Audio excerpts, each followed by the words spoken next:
Hello, people of Earth. This is Dan Lockhart of the Honda Valkyrie Dan Lockhart YouTube channel, and you're looking here at almost a very stupid mistake that I made. See that car right there? Bam! I almost pulled out in front of it because I was looking up at the signal, and it was a yellow on turn arrow signal, which means that you can make the left turn if the intersection is clear. I believe there's also a green arrow that comes up on that same light. That means that you're okay to make that turn regardless of any oncoming traffic. But I almost pulled right in front of that car. One of the very, very stupid things that would not have ended well for me, because that car was going pretty fast. So I think it's probably 35, 40 miles an hour. It would not have felt very good.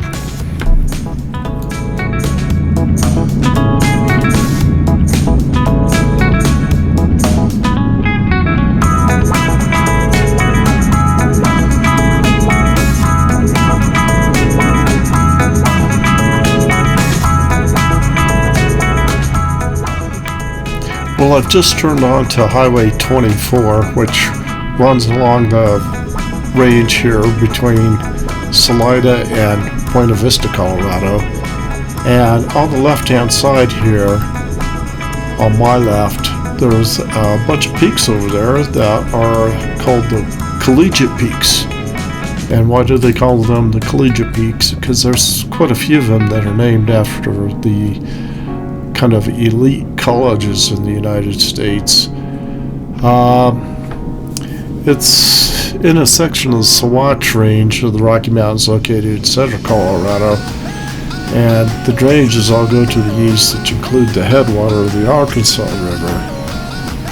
The Collegiate Peaks include some of the highest mountains in the Rockies. The section is so named because several mountains are named after a prominent university. There are 53 14ers in Colorado, meaning peaks that are higher than 14,000 feet, or a little over 4,400 meters. The highest peak in Colorado is Mount Albert, the Swatch Range. It's 14,440 feet. We're headed in that direction. We're not going to go by Mount Albert in this run, but there's some pretty big peaks up here. Mount Princeton is one of the tallest ones in this area. But this is Highway 24, which connects Salida, Colorado to Buena Vista, Colorado.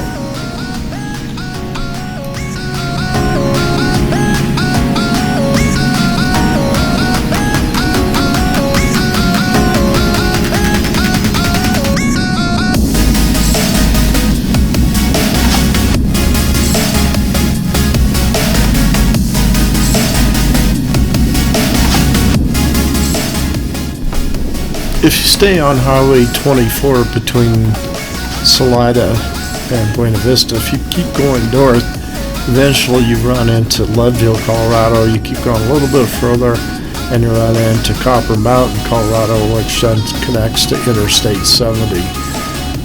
Interstate 70 is one of the major highways that connects the East Coast to the West Coast.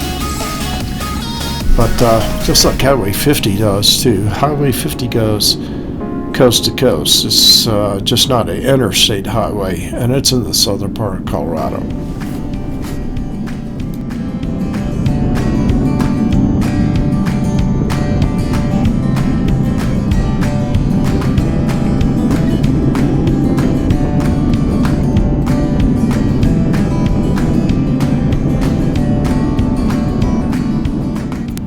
On my right, you see several different whitewater rafting companies. The Arkansas River is probably about 200 meters down to my right off the road here. The Arkansas is a major river.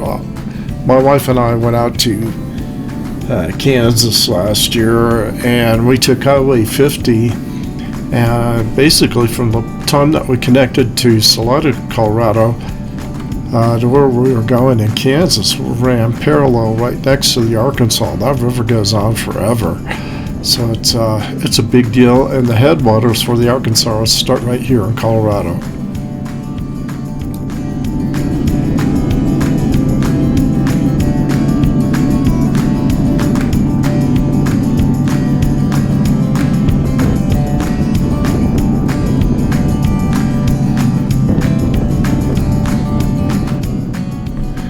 Oh, what is the Continental Divide? The Continental Divide is a section of the mountains that on the west side of the Continental Divide, all the rivers run to the Pacific Ocean. And on the east side of the Continental Divide, all the drainages go to the Gulf of Mexico. So we have several major rivers that actually the headwaters for those rivers are all starting right here in Colorado, and at least three of them are the Colorado River, the Arkansas River, and the Rio Grande.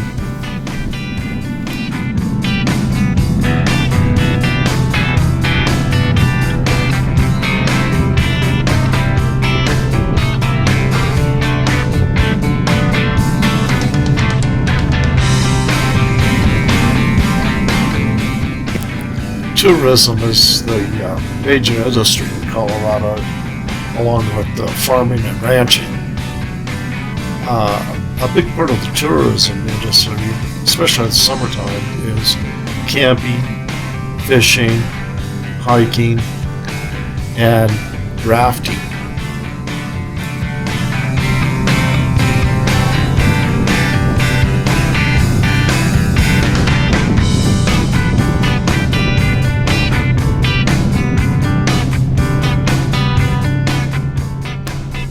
Well, I'm not a big fan of whitewater rafting. I had a not great experience the first time that I did it.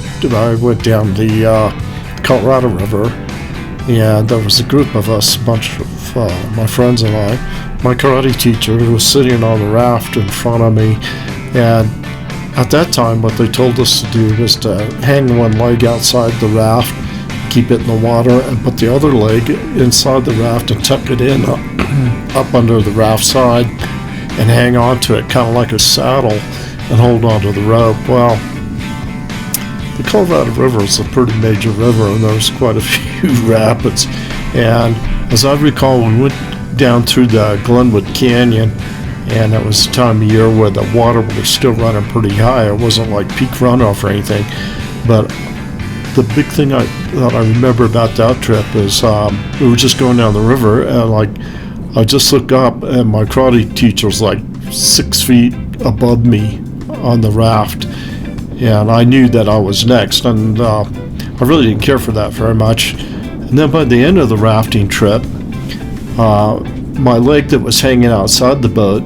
my foot was completely frozen from that icy cold water from the river, and my other leg was completely sunburned. So I don't know, I didn't have a really good time doing that, and I've never done it since.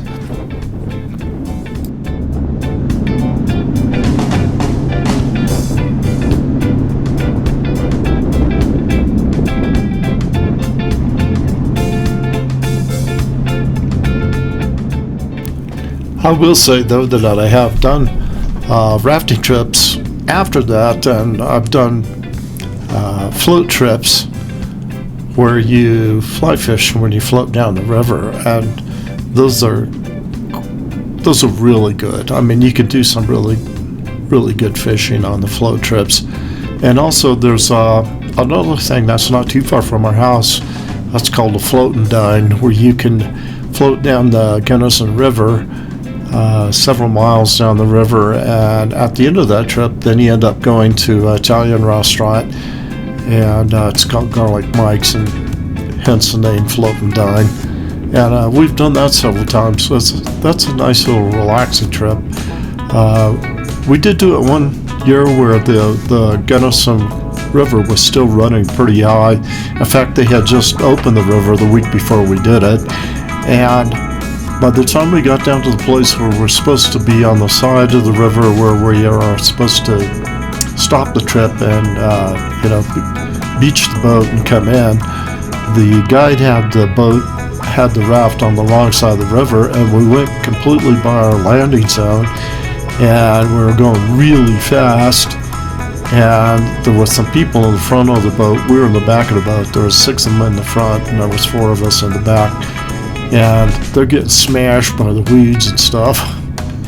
And it was kind of hilarious looking back on it now, but at the time it was also a little bit scary because there was a low bridge that was coming up after the point where we were able to stop the raft, and we were just lucky that we were able to stop where we did, because I'm not sure we could have made it under that low bridge.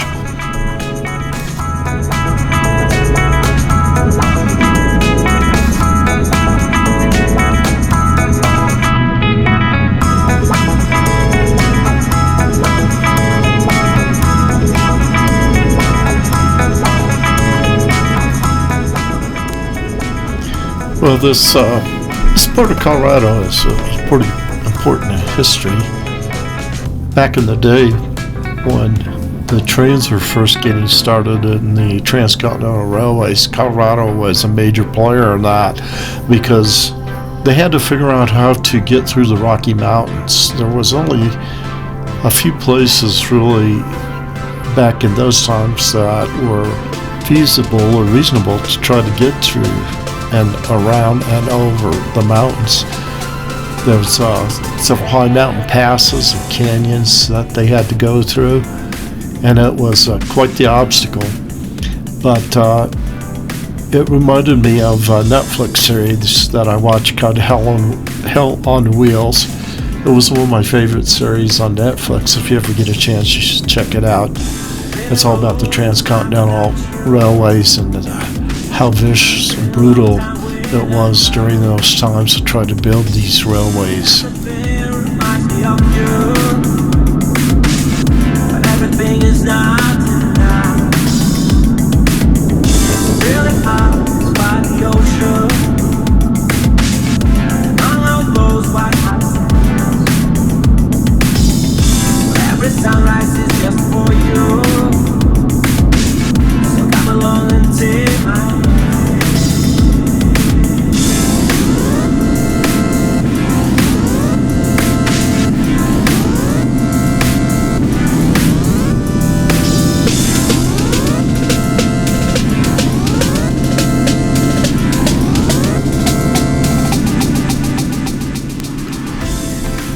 Well, I'm coming to the end of this video. I'm going to make a stop at scenic overlook up here for the Mount Princeton peak.